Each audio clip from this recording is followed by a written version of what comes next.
Welcome everyone to our paint night. We hosted 10 of our friends and family for a relaxing night of painting and eating. Sometimes you'll see these nights called paint and sip, but we had some new recipes we wanted to try out, so we called it a paint and munch night. If you are new around here, welcome. That's my mom Elaine and I'm Elisa, and together we run a business where we host events on our property. We have never done a paint night before, so for this night we wanted to test a few things out prior to opening to the public. So we're going to take you along throughout the day and show you some of the appetizers we made, how we created our theme for tonight, and how we decorated the space to make things a cozy and inspiring atmosphere. We also wanted to take a quick moment to say thank you for watching our videos. We're so grateful for the support in this new endeavor.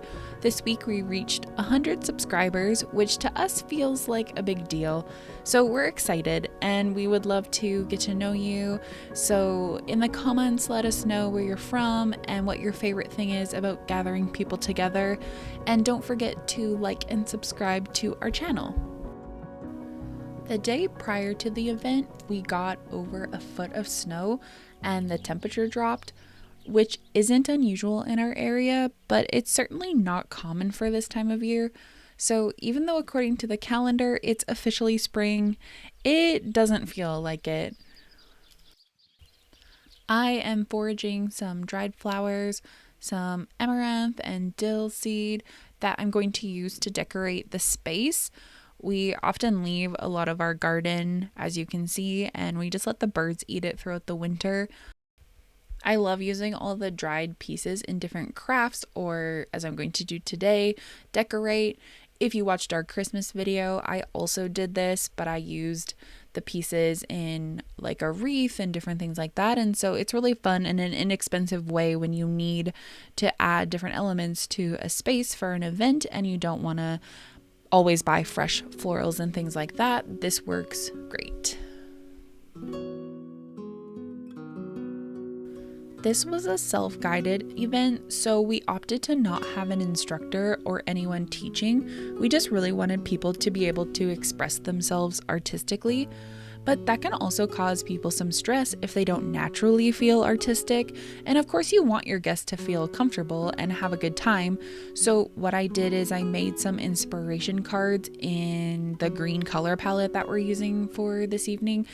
And I made some collages on Pinterest and I found hex codes in the colors that match the palette.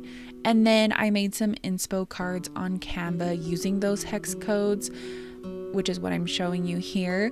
That way they were the inspiration, but people could also just copy or follow these exact cards and just duplicate it. And then these are just printed photographs that I got done at the local photo lab. The idea was that they could take these cards and use them for inspiration, or they could not use them at all. It was totally up to them. I will link all of the pins and Canva templates below if you would like to pattern your event after this. I just went to Michael's and got a variety of paint with the color scheme in mind. The feedback was that people actually really liked having a theme or set colors to use because sometimes having certain guidelines allows for more freedom or less decision making, and you can just allow your creativity to flow.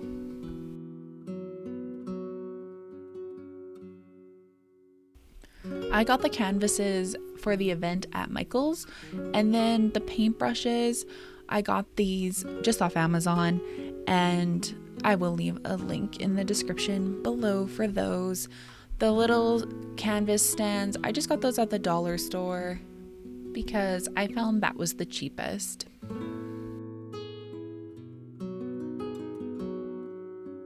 So with the theme, I wanted these aspects of spring, but I didn't want to add in all of the very spring colors like the pastel colors, pink and blue and yellow, because I felt that it would almost be jarring in comparison to what we were experiencing weather-wise. We sort of have one foot stepped into spring and one still in winter, so I wanted the theme to feel like a mix of both spring and winter, which is why I went with a primarily green color palette with mixes of beige and earth tones with just little pops of yellow. You'll see that we even matched the food to the color palette to the best of our ability, which made it a fun challenge, and it's always good to challenge yourself creatively once in a while to help yourself grow. I always love to decorate a little bit just to influence people's senses by creating an inspiring environment. Obviously, this isn't necessary to host an event, but to me, it brings me joy. I am a diehard DIYer, so I was attempting to make baby's breath clouds.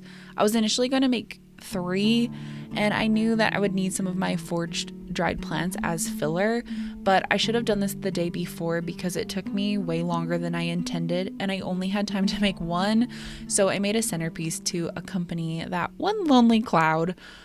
All in all, this was only 1 bouquet of baby's breath from Costco for about $14, and the rest was foraged. We also purchased some white tulips for a little spring vibe for the tables because, as I mentioned, I was going to hang all of the baby's breath, so we didn't really need the tulips, but that's okay, you can't have too many flowers.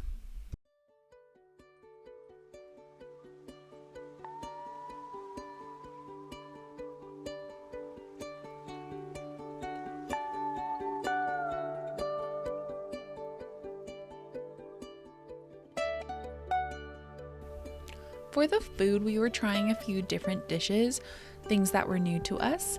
It's always fun to experiment with new foods for your friends, and as I mentioned, we tried to keep the color theme running throughout the food as well.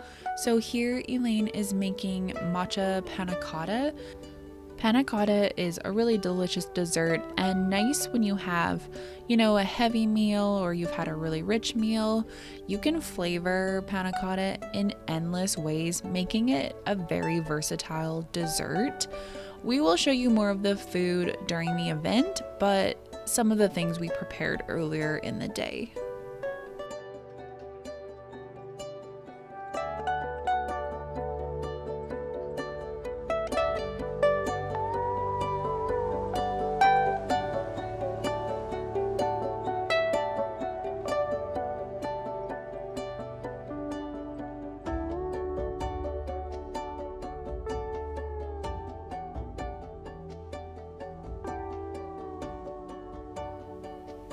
We have these little chapatis that we're making. I think I pronounced that right.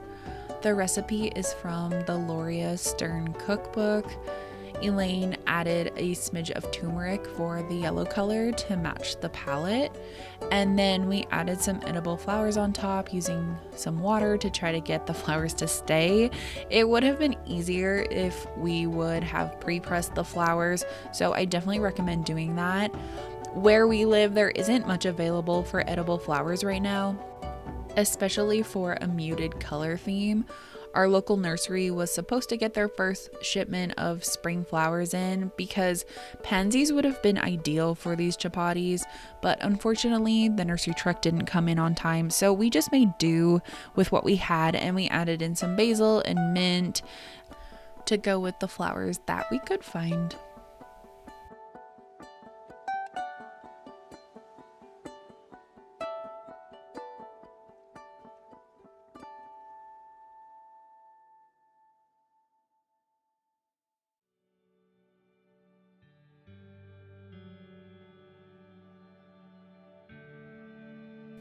These onions are being prepared for a little onion fondue, so we're going to bake them, and then the inside will get scooped out and we will put a white wine mushroom cheese mixture inside, and we'll show you what the final product looks like.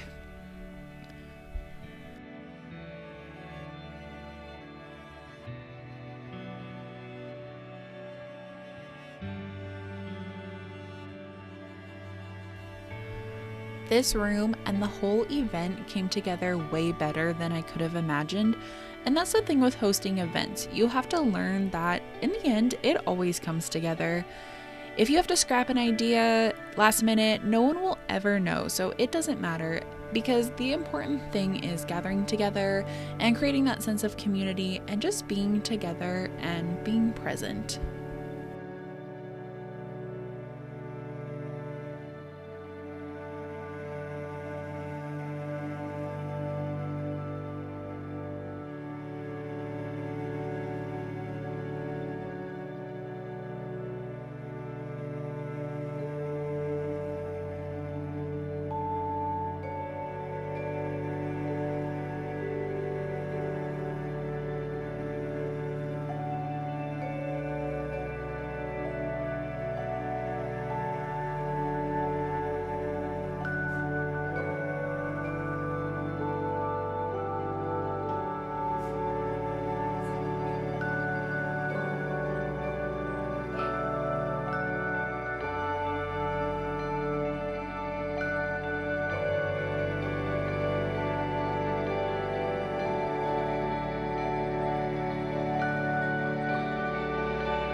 We are getting the focaccia ready to go into the oven with some fresh Parmesan cheese.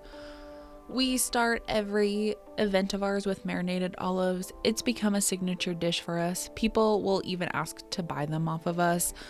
A good portion of people don't like olives. In fact, like 2/3 of this group were not a fan. But the key is a good marinade. Rinse off the brine and then drizzle some olive oil, any spices, flake salt, some lemon or lime, herbs. You can really get creative. Just because people don't like something, it doesn't mean you shouldn't serve it. If you like a dish, then go for it. That's the whole point of a night like this, is for people to try new things. And if they don't like it, that's okay. I think every one of our guests at least tried an olive, so that's a win.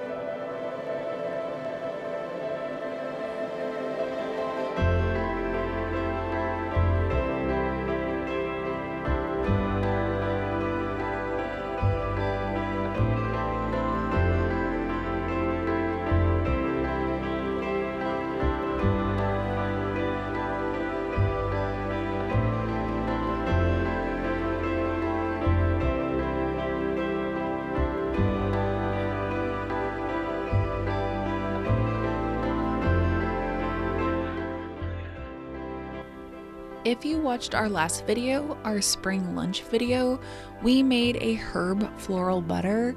So we did that again, and then we served it along this fresh, hot out of the oven focaccia bread. It was the best. Everyone loves warm, fresh bread, so you cannot go wrong.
That's the thing about using edible flowers, is once they get cooked, they're not as pretty, but that's okay. It shouldn't stop you from using them because I think they look so cute anyways. And we just gave these a little warm up, and then we served them alongside some whipped ricotta with herbs and caramelized onions, and we put the ricotta in little endive leaves, which is really fun. And then they scooped out their ricotta onto their chapatis, and then you can always eat the endive after. It has a little crunch to it. Really fun, really delicious. As the hosts of the evening, we obviously didn't get to sit very much, but that's okay. We sat a little bit at the end and visited with everybody. This was kind of a trial event for us anyways, so we were more than happy to play the servers and just give everyone an evening of just being loved on and being served, and they got to sit back and relax. If you have a community like we do, often people are accustomed to participating when you're throwing the event, so maybe it's a potluck or everyone is bringing something, and obviously I love that. I think it's so great, but in this case we just really wanted to be able to serve everybody and give them an evening where they could be really present, and I think that made it feel extra special. Obviously, hosting a paint night like this, you wouldn't have to serve the guests their appetizers. You could have a station with food that they could get themselves. We had a drink station that had coffee and tea, some cold tea, sparkling water, and things like that people could help themselves to. We also started the evening with an iced matcha lavender latte, so they got that when they arrived.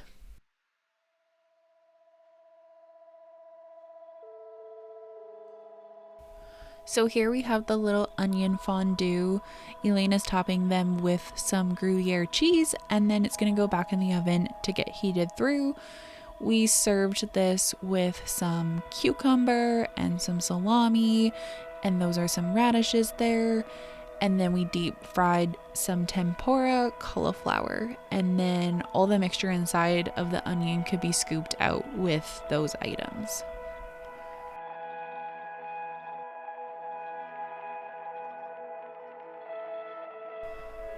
We are spreading some coconut carrot puree, and then on top of that is some meatballs that we made. They are cilantro spiced pork meatballs. We get our pork from a local farmer. It's very delicious. And then we whipped up a little bit of cucumber and parsley, and then that's the green that you see on the plate.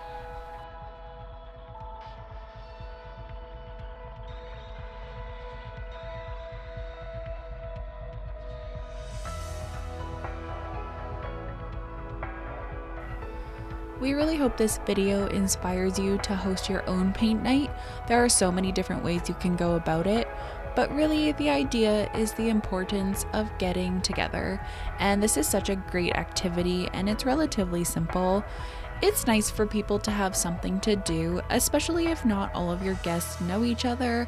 Having something to do with your hands will often make everyone feel a little bit more comfortable.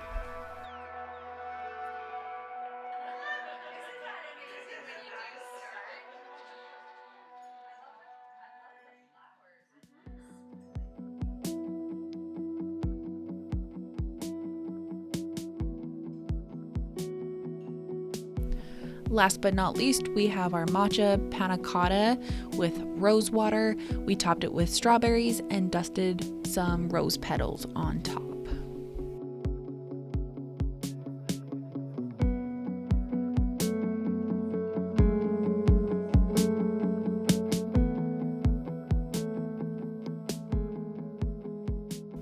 These final paintings are so beautiful. Everyone started the evening by saying, I don't know how to paint, I don't know what to do, and they completely free-handed these, and I think they were all a little bit surprised even with themselves. Thank you so much for watching. We pray that this inspired you to gather together.